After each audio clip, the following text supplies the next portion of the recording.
हम लोग बात करने वाले, देखिए फिलहाल तो मार्केट में अच्छी गिरावट देखने को मिल रही है, ठीक है। एक रूटीन पार्ट होता है ये मार्केट का, तेजी मंदी चलता ही रहता है, ठीक है। एंड जब भी इस प्रकार का गिरावट आता है, अच्छी खासी गिरावट, जब इंडेक्स 10% से ज़्यादा गिरा है तो काफ़ी अच्छी गिरावट है। सो डेफिनेटली हम कह सकते हैं जो कंपनियां फंडामेंटली मजबूत होती है, जिनके बिजनेस भी अच्छे होते हैं, वो भी जोर जबरदस्ती से क्या हो जाते हैं, नीचे आ जाते हैं, ठीक है। अभी रिसेंटली सबसे क्लोजेस्ट एग्जांपल हम लोगों ने कोविड का ही देखा था, 2020। अच्छे बिजनेस जिनके नंबर भी अच्छे थे, सब कुछ अच्छा था, बिजनेस भी अच्छा था, कोई तबाही नहीं मची थी, फिर भी वो नीचे आए थे। क्यों? क्योंकि ओवरऑल बाजार में पैनिक बहुत आ जाता है। तो जिनके पास अच्छे शेयर्स होते हैं वो भी बिना बिजनेस देखने क्या कर लेते हैं कि इसका इंपैक्ट क्या पड़ेगा बिजनेस के ऊपर, वो बेच देते हैं। तो कंपनियां क्या हो जाती है, ये अच्छे खासी बिजनेस वाली कंपनियां भी नीचे आ जाती है। अगेन सेम चीज़, क्या वो बर्बाद हो जाती है? बिल्कुल भी नहीं। आज देख लेना, जिनके बिजनेस अच्छे थे, चेक कर लो वो कंपनियां कहाँ से कहाँ निकल गई, ठीक है। तो सेम चीज़ 2030 में भी हो जाएगी।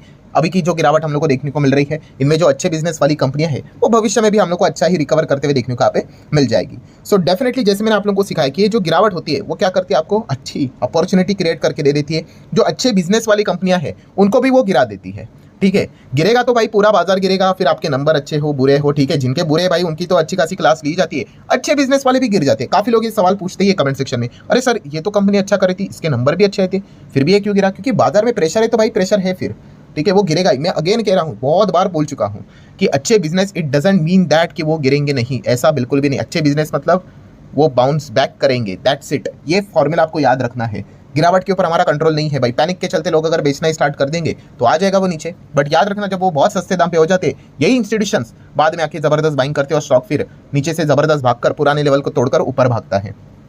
तो इस वीडियो में भी हम लोग क्या करने वाले, अच्छे बिजनेस वाली कंपनियां मैं आपके सामने रखूंगा जो कि देखा गया काफी अच्छा बिजनेस कर रही है। बट अभी फिलहाल के बाजार के जो नौटंकी चल रहा है, ठीक है, इस चीज के चलते वो भी प्रेशराइज हो रही है। कोई 5%, कोई 10%, कोई 15%, कोई 20% ऊपर से गिर रहा है, ठीक है, बिना किसी इंटरनल इशू के, ठीक है। तो जरूर आप इस बिजनेसेस को स्टडी कर सकते हो। ऑब्वियसली डिस्क्लेमर हमेशा की तरह क्लियर कट होता है भाई, कोई रिकमेंडेशन तो होता है नहीं, ठीक है। तो चलो यहाँ पे हम लोग स्टार्ट करते हैं। अभी जैसे कि ड्रोन वाली कंपनी, ड्रोन में तो आपको पता ही है कौन सी कंपनी, जेन टेक्नोलॉजी, ठीक है। इस कंपनी को पहली बार हम लोगों ने स्टडी किया था भाई, 190 रुपये का स्टॉक था, ठीक है। सेम चीज़ वो होती रहती है। स्टेज 1 में हम लोगों ने बहुत सारे कंपनी स्टडी की थे, कोई पड़ता बिड़ता है नहीं, फिर वो रॉकेट बन जाते हैं, कई गुना भागते, फिर लोग ब्लाइंडली जाके कुछ भी निवेश कर लेते एंड फिर ऊपर से वापस गिर जाते हैं तो स्टार्ट कर देते हैं कि भाई हम तो फंस गए, ऐसा वैसा। वो बिजनेस देखते ही नहीं है। ये तो मतलब कितनी बार मैंने आप लोगों को ये चीज़ें सिखाई ली है। सो जेन टेक जैसी कंपनी अगर हम लोग देखेंगे तो टॉप लेवल से हम लोग को थोड़ा बहुत अच्छा खासा गिरते हुए देखने को मिल चुका है। क्या कंपनी का ड्रोन का धंधा बंद हो गया? बिल्कुल भी नहीं। अच्छी कंपनी, अभी बाजार में प्रेशर है तो भाई प्रेशर है, फिर क्या ही कर सकते हैं। कंपनी के रिजल्ट्स देख लो, एकदम तगड़े रिजल्ट्स हम लोग को देखने को मिल जाते हैं। 400 करोड़ के रिजल्ट से पहले तो 200 भी नहीं थे। देन कर्जे की बात करें, long term borrowing zero, short term borrowing zero, दोनों कर्जा 0 नजर आ रहा है। एंड कैश इक्विवेलेंट की अगर हम बात करेंगे, 150 करोड़ के आसपास का कैश भी देखने को रहता है। एक छोटे कंपनी के हिसाब से बैलेंस शीट कंपनी की काफी अच्छी है। 15,000 करोड़ का मार्केट कैप है। पहले तो कंपनी हम लोगों ने देखी थी, एक माइक्रो कैप टाइप की कंपनी देखने को मिलती थी, ठीक है। अभी जैसे भागता है तो हर किसी को पसंद आ ही जाता है एंड वही प्रॉब्लम हो जाती है, तेजी उनका मोटिवेशन बन जाता है खरीदने का, तो ऐसा व्यक्ति बाजार में टिक नहीं पाएगा। जितना ज्यादा वो स्टॉक गिरेगा उतना ही उनकी हालत खराब यहाँ पे हो जाती है।